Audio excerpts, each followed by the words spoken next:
Sous une pluie battante, la ville semblait figée dans un brouillard sombre et lourd. Les gouttes d'eau s'écrasaient sur le pare-brise d'une voiture noire, dessinant des rivières éphémères qui reflétaient les lumières floues des lampadaires. Le bruit monotone de l'averse faisait écho à la solitude profonde qui habitait l'homme assis derrière le volant. Ce soir-là, il n'y avait personne d'autre sur cette route déserte, seulement lui et la pluie qui tombait sans répit. L'homme était un CEO dans la quarantaine, un homme dont la vie avait été façonnée par le pouvoir et les décisions froides. Depuis plusieurs années, il vivait dans une bulle d'isolement volontaire. Chaque jour, il s'enfermait dans son bureau vitré, entouré de dossiers et d'écrans, le monde extérieur ne parvenant plus à toucher son cœur. Le succès professionnel était là, mais son esprit semblait habité par une fatigue invisible, un poids qu'il ne pouvait partager. Les murs luxueux de son appartement, les invitations aux événements mondains, tout cela ne parvenait pas à remplir le vide qu'il portait en lui. Sa solitude n'avait rien d'une liberté choisie, mais plutôt une prison dorée émotionnelle. Les lumières de la ville dansaient comme des spectres flous autour de lui, se reflétant dans les flaques d'eau inégales sur l'asphalte. Son regard fixait droit devant lui, mais son esprit voyageait ailleurs, dans les souvenirs d'une époque plus douce et plus légère. Il revoyait parfois un visage, une voix, un rire, tous partis depuis longtemps. La décision qu'il avait prise jadis, de sacrifier sa vie personnelle au profit de sa carrière, lui revenait avec une intensité terrible. Sans avertissement, un bruit sec contre la fenêtre le fit sursauter. Une silhouette trempée se tenait là, la main appuyée contre la vitre, le visage marqué par une inquiétude et une urgence qu'il n'avait jamais vue auparavant. La femme, dont les vêtements étaient mouillés jusqu'à la peau, le regardait avec intensité, sans prononcer un mot pendant un instant. « S'il vous plaît, mon fils ne respire plus, aidez-moi. » Cette simple requête brisa le silence et la barrière qui l'enfermait. Il se redressa brusquement. Le cœur qui battait depuis si longtemps dans l'ombre semblait reprendre vie, tambourinant dans sa poitrine. Sans réfléchir, il ouvrit la portière et la fit entrer dans sa voiture. Elle ne dit rien, simplement posant ses mains froides sur ses genoux, le visage tordu par la douleur et la peur. La ville continuait de pleurer autour d'eux, mais à l'intérieur de l'habitacle, un calme étrange s'était installé. L'homme, dont le visage était habituellement impassible, se surprit à observer la jeune femme avec une nouvelle lumière dans les yeux, celle de la compassion, enfouie sous des années de détachement. Au volant, il démarra en direction de l'hôpital le plus proche. La route défilait sous ses pneus mouillés, mais son esprit commençait à s'agiter. Qui était-elle? Pourquoi frappait-elle à sa porte, à lui, un étranger dans cette nuit sans fin? La question le taraudait, mais il ne la posait pas. Il laissait simplement le silence s'installer entre eux, le même silence qui les enveloppait tous deux, malgré la tempête dehors. Le passé de cet homme revenait par vagues dans sa mémoire. Il se rappelait ces jours où il avait cru pouvoir tout contrôler, ces moments où chaque décision semblait être un pas vers un avenir meilleur. Pourtant, le vent froid du présent balayait ses illusions comme des feuilles mortes.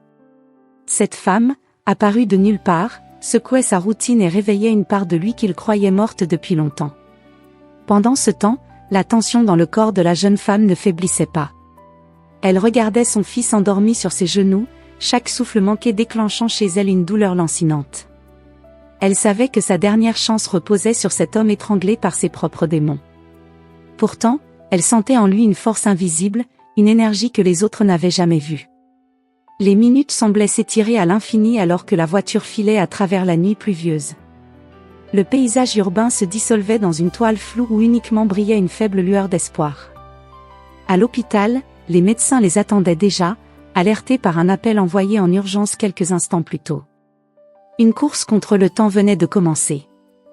Mais ce que le CEO ignorait encore, c'est que cette nuit de pluie ne serait que le début d'un bouleversement plus grand, un voyage qui le mènerait bien au-delà de ses certitudes.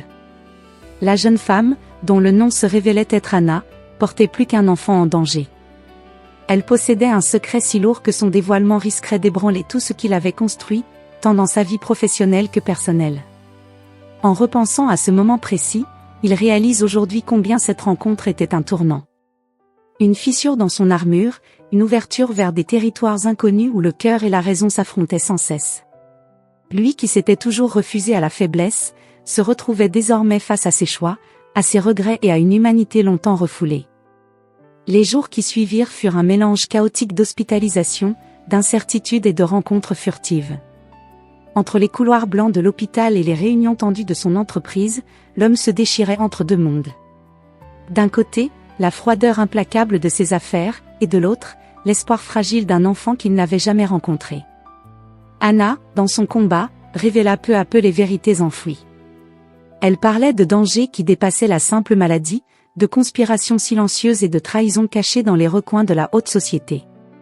Son regard, à la fois vulnérable et déterminé, éveillait en lui des questions qu'il ne pouvait plus ignorer.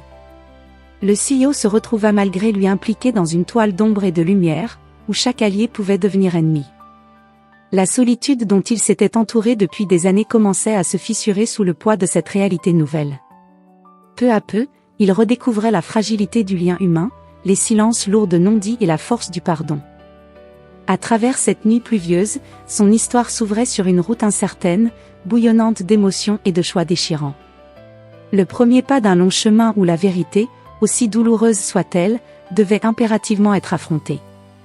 La ville, toujours humide et froide, semblait attendre sa décision, suspendue entre l'obscurité et la lumière, dans l'attente que naisse une lueur d'espoir. Les jours qui suivirent cette nuit fatidique plongèrent le CEO dans un abîme d'émotions contradictoires et de luttes intérieures qu'il ne s'était jamais imaginé vivre. La pluie semblait ne jamais cesser de tomber, comme si le ciel lui-même exprimait la gravité des événements qui le hantaient.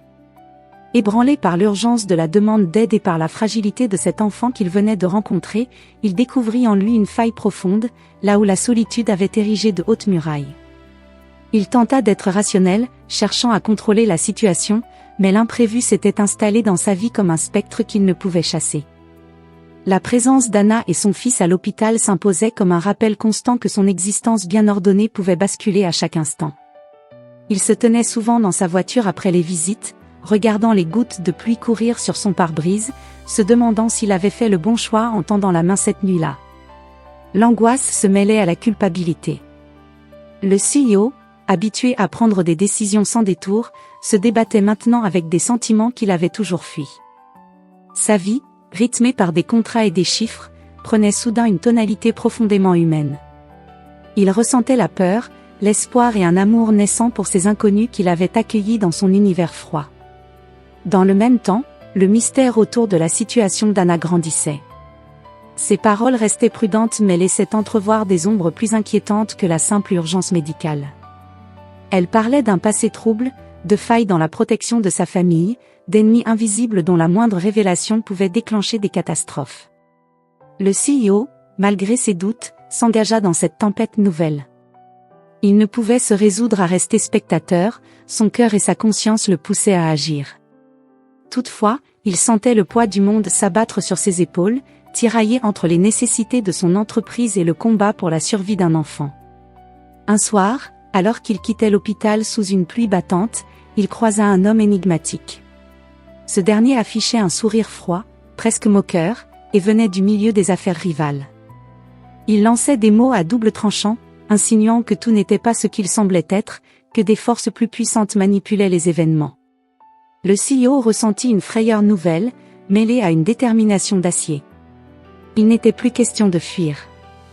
Dans les jours suivants, les tensions augmentèrent. Des rencontres furtives avec Anna dans les couloirs blancs de l'hôpital révélaient toujours plus de pièces au puzzle. Il apprit que le fils d'Anna n'était pas seulement malade, mais qu'il était lié à une affaire plus vaste, une affaire de secrets industriels et de trahison au sein même de son entreprise. Cette révélation fit vaciller toutes ses certitudes. Il comprit que ses adversaires n'étaient pas simplement ses concurrents habituels. Ils utilisaient des moyens sournois, manipulant des personnes sans scrupules, utilisant la faiblesse d'un enfant comme une arme pour le faire tomber. La découverte fut comme un choc électrique, le poussant à regarder son propre passé et ses choix sous un autre angle. Certaines nuits, alors qu'il travaillait tard dans son bureau, une enveloppe anonyme apparut par la poste. À l'intérieur, un dossier truffé de preuves et de documents secrets. On y détaillait des plans, des noms, des liens inattendus. Il comprit que ce dossier pouvait soit le sauver, soit le perdre. Le dilemme moral qu'il avait toujours redouté devenait une réalité concrète. S'il décidait de rendre ces informations publiques, il risquait de détruire sa propre entreprise, sa réputation, et peut-être la vie d'Anna et de son fils. Dans cette tourmente, il trouva refuge en Anna, dont la force silencieuse le surprenait à chaque rencontre. Leur relation se développait, fragile et sincère, mais jamais exempte de méfiance. Il savait que dans ce monde d'ombre et de trahison, chaque geste pouvait être interprété comme une faiblesse à exploiter. Un soir, une confrontation inévitable eut lieu. Dans un bureau austère, entouré par les murs froids et le tic-tac lancinant d'une horloge, il fit face à un homme qu'il avait longtemps considéré comme un allié loyal. Une discussion tendue éclata, révélant des vérités cachées et des secrets inavoués. Cet allié lui avoua connaître la fuite d'informations, mais lui expliqua que la vérité était bien plus dangereuse qu'il ne l'imaginait. Il lui confia que certains parmi leurs pairs étaient prêts à tout pour préserver leurs intérêts, y compris à sacrifier des innocents. Ce que le CEO entendit ébranla tout son univers.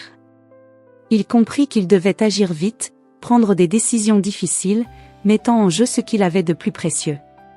Ce dilemme atteignait son paroxysme lorsque, au détour d'une réunion avec le conseil d'administration, une attaque coordonnée découvrit une faille majeure dans la sécurité de son entreprise. À ce moment précis, il sut que le combat ne faisait que commencer. Ces révélations exposaient sa vulnérabilité, remettaient en question ses alliances, et forçaient son esprit à se tendre entre noir et blanc, entre confiance et tromperie. Alors que la pression montait, le CEO fit un choix crucial, il décida de protéger Anna et son fils coûte que coûte. Il se mit à élaborer des stratégies, mêlant ses compétences en affaires à une volonté nouvelle de justice. Son plan incluait des alliés inattendus et une surveillance accrue des ennemis qui rôdaient dans l'ombre. Mais alors qu'il pensait prendre le contrôle, un nouveau mystère surgit. Une clé USB disparut mystérieusement, emportant avec elle toutes les preuves qu'il avait collectées. Cette perte ouverte les portes à une incertitude plus noire encore, laissant entrevoir une manipulation savamment orchestrée. Qui pouvait être derrière ce vol? Était-ce un traître dans son cercle, ou une force qu'il n'avait pas encore identifiée? Le suspens monta d'un cran et le poids de la paranoïa commença à peser lourdement sur ses épaules. Il réalisa qu'il n'était plus seulement un homme d'affaires, mais un pion dans un jeu beaucoup plus grand, où chaque mouvement pouvait signifier la survie ou la chute. Pendant ce temps, Anna faisait face à ses propres démons. Sa volonté de protéger son enfant la poussait à dévoiler des bribes de vérité, mais elle craignait les conséquences. Chaque révélation était un risque, mais l'amour maternel surpassait la peur. Ensemble, ils naviguaient dans ce maelstrom avec l'espoir que la lumière pouvait naître même dans les ténèbres les plus profondes. Cette partie de leur histoire s'achevait sur une tension insoutenable, où le doute et l'espoir se mêlaient, et où le futur restait indécis. Chaque décision allait façonner leur destin, dans un monde où la vérité n'était jamais complète et où la confiance était un luxe rare. Le vent glacial de l'automne balayait la ville alors que le CEO se préparait à affronter l'ultime chapitre de cette histoire tourmentée. Chaque jour écoulé avait accentué le poids des révélations, creusant davantage le fossé entre ce qu'il croyait savoir et la vérité qui s'imposait peu à peu. L'hôpital semblait désormais loin derrière, remplacé par les salles froides des immeubles de verre où se jouaient les destins de millions d'euros, et où le jeu de pouvoir s'était révélé dans toute sa brutalité. Il ressentait dans chaque fibre de son être la nécessité de mettre un terme à ce conflit qui avait déchiré sa vie en morceaux. Mais il savait aussi que la résolution ne serait pas un apaisement facile. Les choix qu'il avait à faire impliquaient des sacrifices imposants, risquaient de changer pour toujours le cours des choses, voire même sa propre identité. Les documents révélés, la disparition de la clé USB et les conspirations qui s'ensuivaient l'avaient plongé dans un tourbillon où loyauté et trahison se mêlaient dans une danse aussi dangereuse qu'inattendue. Au fond de lui, une bataille faisait rage entre la volonté de protéger ceux qu'il aimait et la nécessité d'affronter la réalité brute. Il se souvint d'une soirée passée avec Anna. Le regard de cette femme, oscillant entre détermination et désespoir, symbolisait à lui seul la complexité de cette histoire. Elle lui avait confié des pans entiers d'un passé qu'il était difficile d'imaginer, révélant que son enfant était le dernier maillon d'une chaîne de secrets dangereux. Cela avait bouleversé tout son monde. Dans une pièce faiblement éclairée, il s'était confronté à ceux qui avaient manipulé les événements dans l'ombre. Leur confrontation fut brutale, chargée d'accusations rancunières et de vérités coupantes.